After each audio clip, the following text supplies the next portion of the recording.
People can't follow proven history. They think they can always do better.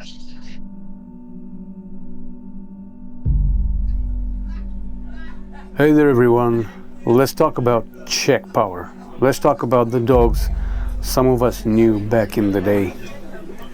Let's talk about the East type dog before the West came in and kind of reshaped the breed. Before speed, prey drive and the Malinois-like type started taking over. In short, slimmer, faster dogs.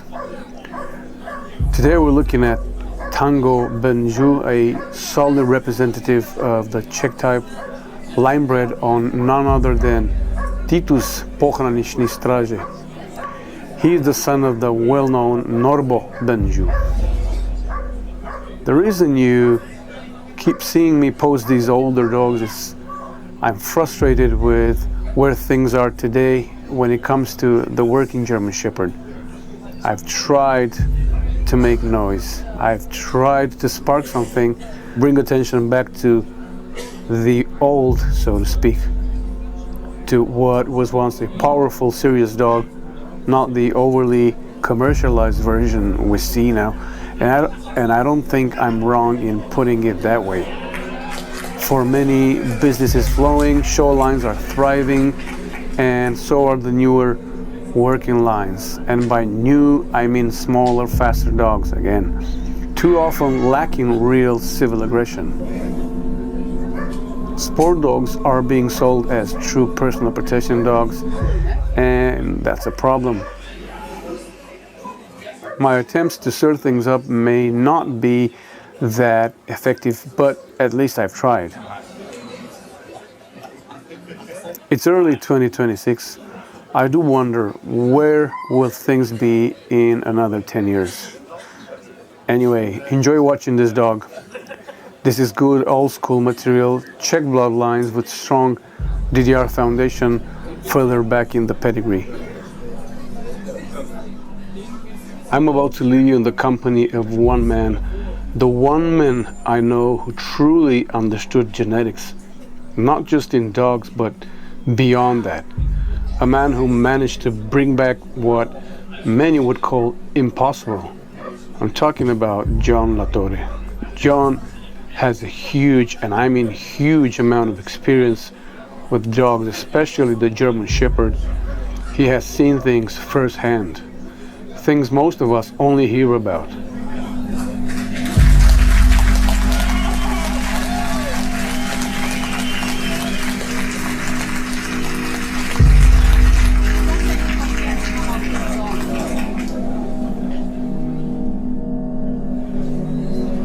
I don't even have the right words to express the level of respect I have for this man.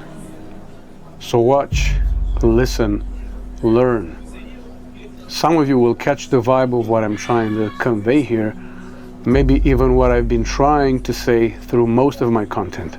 But for many, this will be another video from Danny, and tomorrow will be a new day. Still, I'll say it again. Strip away the drama, strip away the tone, the delivery, whatever you want to strip. What I'm saying is simple and it's true. The German Shepherd has changed. It is no longer what it once was.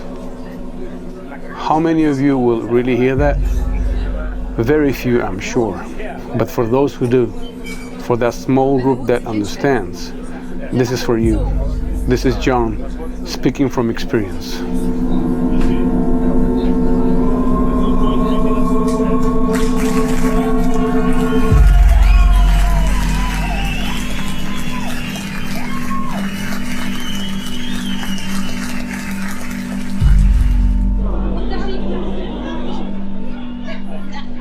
I used to go to this dog, I'm trying to think of his name. He was like what they call long stock hair.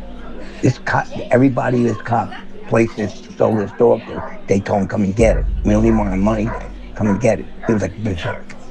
And I go by this dog's kennel, right? And he'll try to rip the kennel or get at me. Rip the kennel.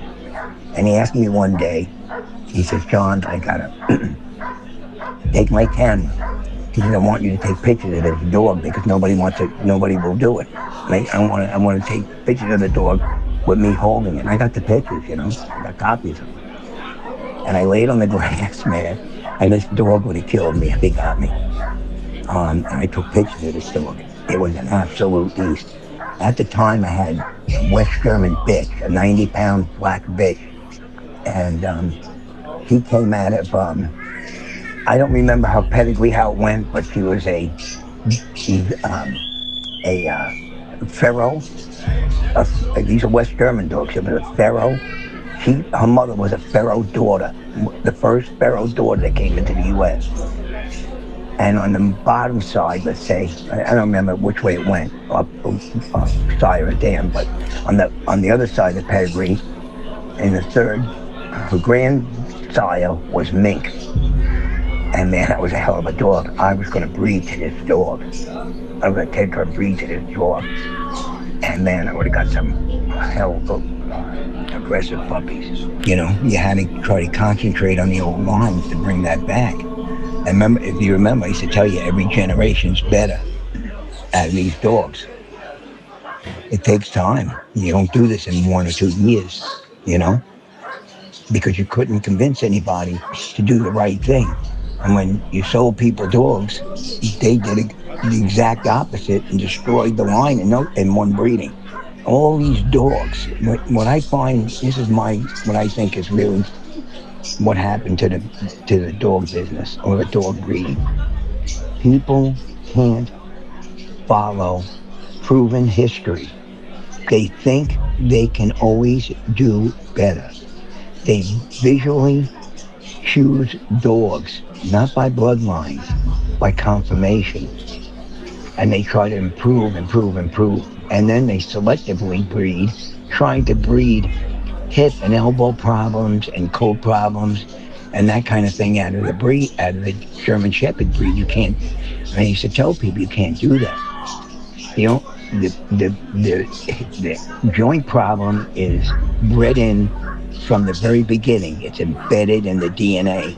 The only way you can begin to change the hip status or elbow status of the German Shepherd is you have to introduce a new breed into the German Shepherd breed that has that higher rate of better hips and elbows, or has almost no DNA with joint problems. So even that, you have to use a racing breed dog. Those are less prone to hip problems, but they can't understand that. So over the years, they isolated dogs for bad hips or one testicle or bad ears, and they lost the genius of that gene pool because they refuse to do it. They think that if they selectively chose dogs with good hips, they don't understand how it works. It doesn't work that way. No matter what you breed, no matter what the new era vets say about your dog's hips, it still produces genetically. It's not worth arguing over, but I don't know how you make people understand that, and then when you talk to people, they think you're an idiot, They think what I'm telling them is like bullshit or something, but it's the truth.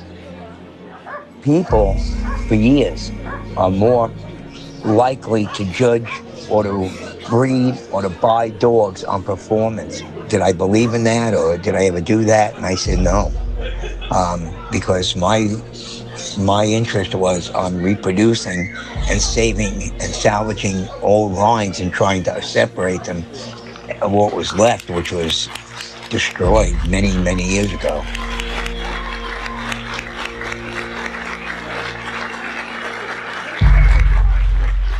Have a good one, and I'll see you next time.